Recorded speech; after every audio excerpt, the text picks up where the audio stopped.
Now I'm going to show you how to set up a Leko light. What is a Leko light? We use Leko lights for either showing gobos or highlighting a stage performer. In order to set up a Leko light, we need a Leko pole with a Leko sock on it, Leko base plate, and the Leko box. Inside the Leko box, we're going to have all of our Leko lights, power cables, the clamps for the Leko lights, and also a wrench for connecting the Leko lights to the pole. First step is determine where we're going to place our Leko light. This is the base, so I'm going to place it here in the middle in the center. We're always going to line it up central because if we put it off on an angle, it's going to skew the light and it's not going to be round. Now that I have my Leko base placed where I want it to be, I'm going to grab the pole, and you can see the pole has a sock on it, and that's to make it look nice and pretty. I'm going to take the end with the threads, match it to the base pole, stand it up, and then twist until it's secure inside the base. Now that that's secure, before I even put my light up, I'm going to grab a light and test the light. Grab the first light out of the box. I'm going to put it on the floor like this, standing up. I'm going to grab a power cable, power con end. I'm going to stick it in the back of the light by lining up the two holes, sticking it in, turning until you hear it click. I'm going to plug it in. The reason why we test the light is because we want to make sure that it works before we put it up on the pole. On this particular light, we'll see that, you see right here on the side, we have these little tabs. We're going to pull out all these tabs or wings so the light can shine through. And I'm going to pick my light up and point it towards something. There's nothing shining, so that means this light is not on. The light didn't turn on, so I need to go into the menu and make sure it's on the right setting. I'm going to hit the menu button and scroll through until the light turns on. You'll see that the light is now on. Now I'm ready to put it on the pole, so I'm going to unattach the power, grab a ladder. Any assistance you have, you can ask someone to help you with this as well.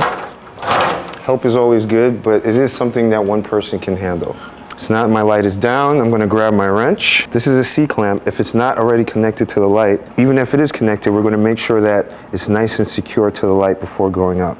You can tell by grabbing the clamp and giving it a little shake. Okay. Now that we know it's secure, I'm going to grab our light. I typically place it over my shoulder like so, with the clamp facing towards the pole. It makes it a little easier for me to get up. So going up the ladder, I'm going to put it around the pole. I'm going to use my hand to unscrew the nut, and then I'm going to hand tighten it in as much as it can go at first. Hand tighten. We're going to put the wrench over, righty-tighty, clockwise, and you'll see it start to go up a little bit as it gets tighter. But we need this to be really secure because it's over someone's head. Tight. We're going to tighten it until you can almost not move it anymore, because again, we don't want to over-tighten. Secure but not over-tightened. Now we're ready to plug in our light. I'm going to go over this a little bit, plug it back in, make sure it's all the way in till I hear it click. As far as the cable management, we're going to make the cables nice and neat. I'm going to grab a piece of tape. I'm going to push it up a little to make sure there's some slack in case I need to point the light up or down. I'm going to put it around there like so, tape it. Now I'm going to hit my menu button and I'm going to keep clicking it until my light turns on. Once it turns on, then I'm going to lock it in by hitting the enter button. Now our light is on. Now we need to adjust our light, the focus. There are two knobs on it that adjust the focus. This one moves up and down. They both move up and down, and you use them until you get it to where you want it to go.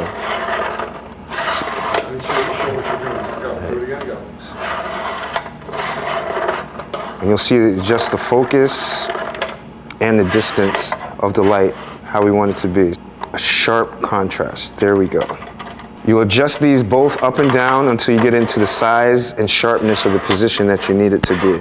If you look down at this spot, you'll see it's going in and out of focus and it's adjusting size.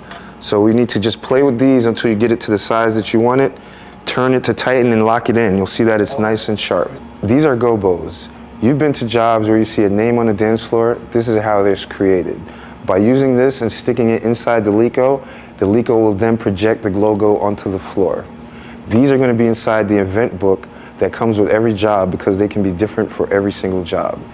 Now I'm opening the gobos. In order to get the gobo in, we're going to gobo holder, which is going to be inside this case. This is something to hold the gobo, and it's going to be inside the case with all the Leko lights. In order to get the gobo in, we're going to hold it like so. We're going to slip it in between the gobo.